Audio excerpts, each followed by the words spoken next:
Very good afternoon and welcome. आप देख रहे हैं आज का बाजार जागरण बिजनेस के डिजिटल प्लेटफॉर्म पे। बाजारों की चर्चा से पहले आपको बता दें कि बाजारों का हाल क्या है। आज फ्लैट ओपनिंग हुई और फ्लैट ही एक बहुत सीमित दायरे का कारोबार आज बाजारों में देखने को मिल रहा है। हुआ क्या है कि पिछले सत्र में यूएस में हमने शार्प सेल ऑफ देखा। क्यों देखा? एफओएमसी की बैठक के बाद ब्याज दरों में कोई बदलाव नहीं हुआ और वो हॉकिश कमेंट्स जो है वहाँ के फेड गवर्नर की तरफ से सुनने को मिले, जिसके बाद बॉन्ड यील्ड्स में तेज़ उछाल देखने को मिला। यानी कि जब यील्ड्स ऊपर जाती है तो प्राइसेस फॉल होते हैं और बिकवाली शुरू होती है बॉन्ड्स में। वहाँ पे ये देखने को मिला और क्रैक देखने को मिला सभी मेजर इंडाइसेस में, चाहे वो डाउ जोन्स हो, चाहे वो नास्डैक हो, चाहे वो S&P 500 हो। तो वहाँ बुरे हाल थे, जिसका इम्पैक्ट हमने आज मॉर्निंग एशियन मार्केट्स में देखा तो वहाँ पे भी लाल निशान देखने को मिला। लेकिन हमारा बाजार नहीं गिरा क्योंकि हम पहले ही बहुत गिर चुके थे और भरने की कोशिश कर रहे हैं। FIIs की वापसी थोड़ी बहुत लग रही है। लास्ट 2-3 ट्रेडिंग सेशंस में देखें तो FIIs कहीं ना कहीं एक बार फिर लौटते दिख रहे हैं। Not in a bulk amount तो नहीं है, लेकिन जितना भी अमाउंट है थोड़ा पॉजिटिव सेंटिमेंट्स क्रिएट करता है।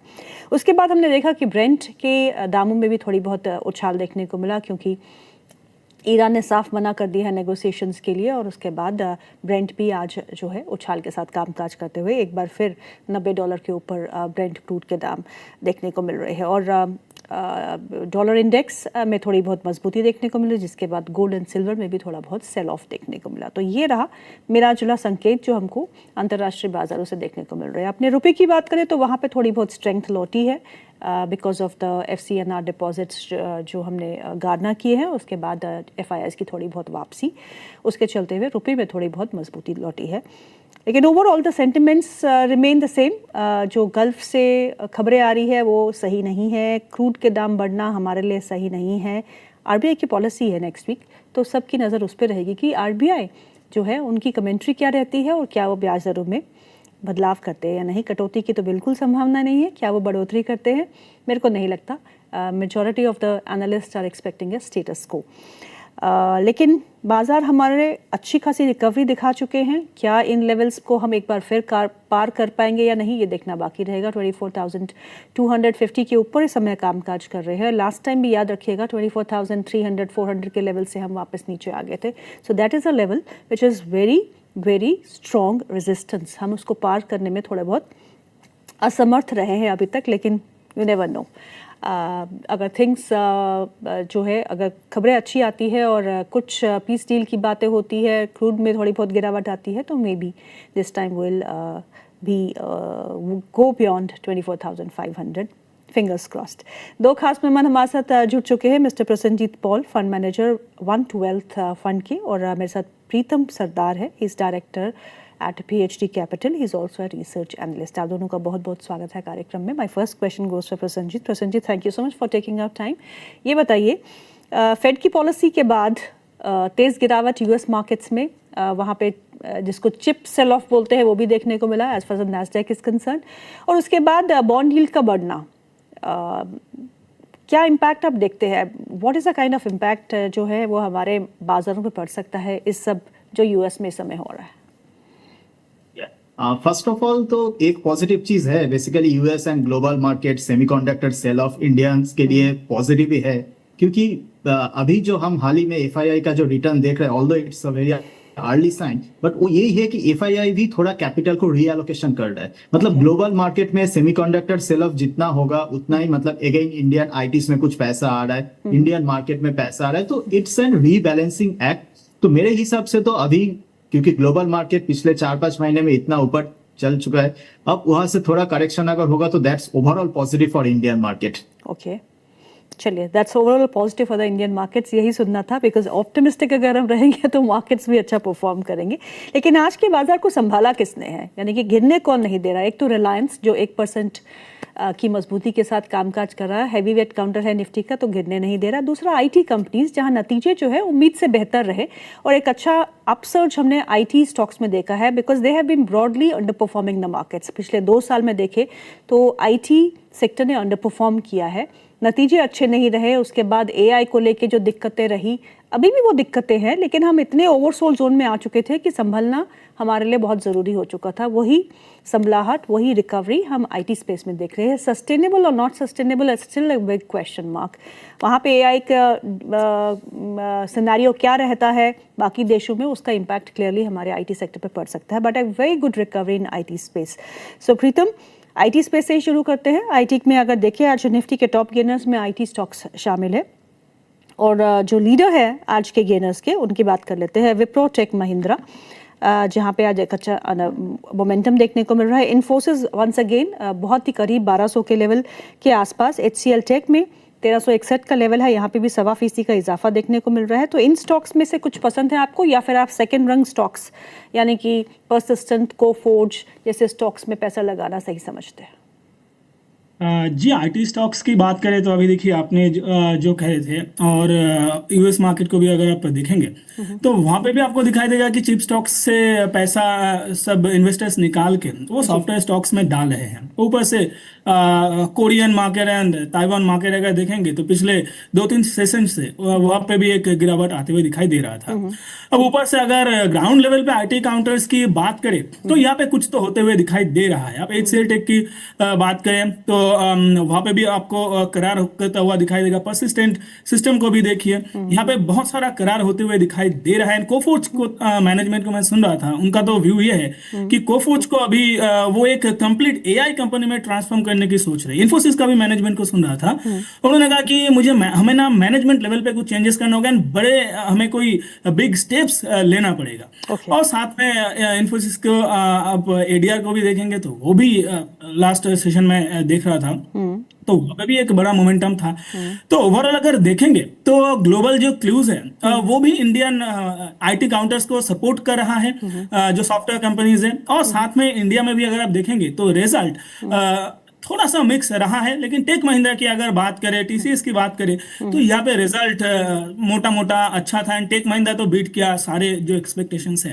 तो ऐसा में मुझे सारे जो आईटी काउंटर्स है वो मुझे बढ़िया लगता है, specially TCS, Infosys, Tech Mahindra मुझे बढ़िया लगता है। एंड जो मिड कैप काउंटर्स है जैसे कि कोफोर्ज एंड परसिस्टेंट, पूरे मिड कैप काउंटर्स में मुझे ये 2 काउंटर बहुत ही अच्छा लगता है। अब देखिए नीचे से बहुत ऊपर कुछ ही सेशन में आ चुका है, तो यहाँ पे हो सकता है कि एक बार वापस से एक डिप आपको दिखाई दे। तो साथ में ग्लोबल क्लू क्योंकि और थोड़ा बिगड़ते हुए दिखाई दे रहा है, तो उसके चलते आप पूरा ओवरऑल चीज आप एक समरी आप देखेंगे तो हो सकता है कि यहाँ पे एक टाइम कंसोलिडेशन थोड़ा टेम्पोररी यहाँ पे आपको दिखाई दे। लेकिन यहाँ पे आपको धीरे धीरे आईटी काउंटर्स को एक्यूमुलेट करना एंड इस पॉकेट में बने रहना आपके लिए सबसे फायदेमंद होगा। जी, सो प्रीतम, आपने बहुत कंफ्यूज कर दिया, ये भी खरीदिए वो भी खरीदिए। मुझे एक लार्ज कैप स्टॉक बताइए आईटी स्पेस में, और एक मिड कैप स्पेस में लार्ज आईटी स्टॉक जो अपने पोर्टफोलियो में रखना चाहिए। जी देखिए, मैं कंफ्यूजिंग अगर लग रहा है तो एक चीज देखिए, मुझे लगता है कि पूरा जो आईटी काउंटर है ये अभी बहुत अच्छा लग रहा है मुझे। तो अगर आपको पूरे आईटी सेक्टर में बने रहना है तो आईटी बीज एक बढ़िया ऑप्शन होगा। तो यहाँ पे आपको अगर स्पेसिफिक काउंटर में ना जाके अगर आईटी बीज आप ले लेते हैं तो वहाँ पे सारे एक्सपोजर आपको एक ही साथ मिल जाता है। एंड साथ में अगर आप स्पेसिफिक रहना चाहते हैं तो टीसीएस मुझे बढ़िया लगता है, एंड साथ में लार्ज कैप में ही कहूँ तो टेक महिंद्रा भी मुझे बढ़िया लगता है। एंड मिड कैप की अगर बात करें तो कोफोर्ज मेरा सबसे फर्स्ट चॉइस होगा, एंड सेकंड चॉइस होगा परसिस्टेंट। जी, लेकिन जो एक सेक्टर जो है कंसिस्टेंटली परफॉर्म कर रहा है और आउट परफॉर्मेंस भी दिखाई है वो है फार्मा स्पेस। फार्मा स्पेस में आज भी अच्छे खासे स्टॉक स्पेसिफिक मूव्स देखने को मिल रहे हैं, क्योंकि नतीजे भी आ रहे हैं। नतीजों के चलते हुए जिनके अच्छे नतीजे आ रहे हैं वो अच्छे से रिएक्ट भी कर रहे हैं। आज जो निफ्टी फार्मा के टॉप गेनर्स है उसमें एल्केम है, सन फार्मा है, डीवीज लैब है, पीपीएल फार्मा है, अजंता फार्मा है। अजंता फार्मा के नतीजे भी हैं आज। लॉरस लैब्स है और टोरेंट फार्मा है। काफ़ी अच्छे मूव्स हम फार्मा स्पेस में देख चुके हैं। सो यहाँ पे प्रसन्नजीत, आपको क्या व्यू बन रहा है आपका as far as the pharma space is concerned? और यहाँ पे आप प्योर फार्मा प्लेस के साथ रहना पसंद करेंगे या फिर आप हेल्थ केयर सेक्टर से हॉस्पिटल्स, डायग्नोस्टिक्स वो भी पसंद करते हैं? हाँ देखिए, फार्मा एंड हेल्थ केयर ये पूरा एंटायर सेगमेंट में हम पिछले 3-4 महीने से बहुत बुलिश है। एंड अभी भी वो मेरा बुलिश व्यू है कि एंटायर 2026 में फार्मा हेल्थ केयर डायग्नोसिस ये जो सेगमेंट है this will out perform, because इसमें क्या है that is completely detach to the global macro. जैसे ऑयल प्राइस का ऊपर नीचे है, देन जियो पॉलिटिकल कॉन्फ्लिक्ट है, तो ये सबसे डिटैच्ड है। इनका ओन ही डिमांड सप्लाई सिनेरियो है and there are lot of global patent cliff. मतलब ये हो रहा है बहुत सारा इनोवेटर कंपनी का पैटेंट एक्सपायर करेगा over the next 1 to 2 years। तो जैसे जैसे पैटेंट एक्सपायरी होगा, Indian is very famous for the generic drugs. Correct. तो ये जो जेनेरिक ड्रग मैन्युफैक्चरर्स है तो इनके लिए बहुत बड़ा tailwind for the next 1 to 3 years आ रहा है। तो इसीलिए ओवरऑल फार्मा स्पेस में obviously for this entire 2026 we are very much positive. And what about diagnostic space?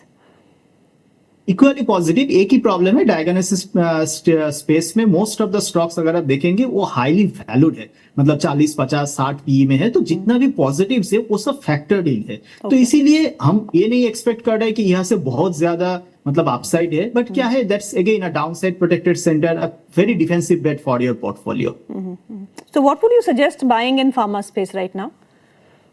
Pharma में अगर हम स्टॉक स्पेसिफिक बात करें, सबसे पहले एक बेसिक डिस्क्लोजर यही है कि जो भी स्टॉक्स हम बात करने वाले हैं वो इधर हमारा फंड में या हमारा पर्सनल कैपेसिटी में इन्वेस्टेड है, but over the last 30 days हमारा कुछ ट्रांजैक्शन नहीं है उसमें।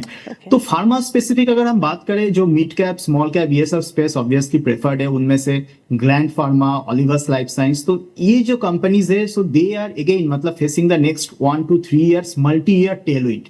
तो मतलब ऐसा नहीं कि जस्ट 4 महीने 5 महीने, ये आने वाला 2-3 साल के लिए टेलविंड है। तो इसीलिए these are our preferred stocks जिनका मोट भी मतलब कॉम्पिटिटिव एडवांटेज है, मोट है एंड ओवरऑल सेक्टोरियल टेलविंड है। प्रीतम जी, रेडिंगटन इंडिया के स्टॉक को देखिएगा, उसके नतीजे आए, नतीजों के बाद ये स्टॉक रॉकेट बन चुका है। Revenue growth 35% year on year की बात कर रही हूँ। EBITDA grew by 77%, margin expansion by 50 basis point का मार्जिन एक्सपेंशन देखने को मिल रहा है। और स्टॉक जो है वो आज सुबह 14% अप था, अभी भी करीबन 10% की मजबूती के साथ कामकाज कर रहा है। पोस्ट नंबर्स और इस स्टॉक को देखते हुए क्या लगता है प्रीतम? यस मैम, अगर रेडिंगटन की बात करें तो आज एक बड़ा गैप अप के साथ ओपन हुआ था एंड अभी 315 के आसपास चल रहा है। चार्ट काउंटर चार्ट में बढ़िया लगता है मुझे, weekly chart, monthly chart and daily chart सारे आप टाइम फ्रेम में मुझे काउंटर बढ़िया लगता है। एक देखिए, एक क्योंकि कुछ ही दिनों में आप देखेंगे आप एक फ्लैग पैटर्न बनता हुआ दिखाई दिया, एक लो बना था 200 के आसपास एंड उसके बाद काउंटर लगातार हायर हाई हायर लो बनाते हुए वीकली चार्ट पे ऊपर की तरफ जा रहा है। अभी देखिए ऑल टाइम हाई के आसपास है और यहाँ पे एक प्रॉफिट बुकिंग यहाँ पे छोटा सा आता हुआ दिखाई दे रहा है, क्योंकि इतना ज्यादा चला है। आप आज का ही अगर बात करें, गैप अप एंड उसके बाद इतना ज्यादा चला हुआ है, तो अभी देखिए फ्रेश पोजीशन यहाँ पे नहीं बनता है। मुझे लगता है कि ये जो गैप इस लेवल पे एक बना हुआ है आज के दिन के लिए, वो गैप एक बार फिल कर ले तो फिर वहां पे आप एक फ्रेश पोजीशन बना के जा सकते हो। चार्ट मुझे बढ़िया लगता है। एक चीज ध्यान रखना है कि काउंटर बेहद हाई बीटा काउंटर है, तो यहाँ पे जब एक मोमेंटम आता है तो लगातार 1-2 दिन में आपको बहुत ज्यादा रिटर्न देके जाएगा, जब नहीं चलेगा तब आपको ये निराश कर सकता है। तो ये चीज एक बार ध्यान रखना होगा। बाकी आज के लिए यहाँ पे पोजीशन ना बनाए, वो ज्यादा अच्छा रहेगा। ओके, चलिए रुक करते हैं ऑटो स्पेस की तरफ। वहाँ पे भी नतीजे आ रहे हैं और स्टॉक स्पेसिफिक मूव्स हम काफ़ी देख चुके हैं, चाहे वो बजाज ऑटो हो, चाहे वो हीरो मोटोकॉर्प हो, चाहे वो टीवीएस मोटर्स हो। आयशर के नतीजे कल आए थे, वो भी ठीक ठाक ही रहे थे, इनलाइन। वहाँ पे भी एक आज थोड़ी बहुत मुनाफा वसूली देखने को मिल रही है पोस्ट द नंबर्स, बट दिन जहाँ पे अच्छा प्रदर्शन अभी भी है वो हीरो मोटोकॉर्प 5318 के आसपास ये स्टॉक कामकाज कर रहा है, 3.25% का इजाफा है। एक्साइड इंडस्ट्रीज 2% ऊपर है, ये एंसिलरी है तो ऑटो के इंडेक्स में ही शामिल होती है। M&M के नतीजे आज है, ये स्टॉक 1% ऊपर है नतीजों से पहले, 3259 के आसपास का लेवल यहाँ देखने को मिल रहा है। आइजर मोटर्स 1% ऊपर है, नतीजे आ चुके हैं, इनलाइन नतीजे थे। बजाज ऑटो नतीजे आ चुके हैं, ये काफ़ी अच्छा मोमेंटम हम स्टॉक में देख चुके हैं। TMPV, बॉश और TVS ये कुछ अन्य काउंटर्स हैं जहाँ पे एक अच्छा मूव देखने को मिल रहा है। मदरसन सुमी भी 146 के आसपास कामकाज कर रहा है, यहाँ पे भी एक अच्छा मूव देखने को मिल रहा है। So auto as a space, Prasannajit कैसा लगता है आपको, और ऑटो में आप कहाँ खरीदारी कर रहे हैं? एंसिलरी लुक्स बेटर या फिर आप OEMs के साथ ही रहेंगे या फिर 2 व्हीलर स्पेस?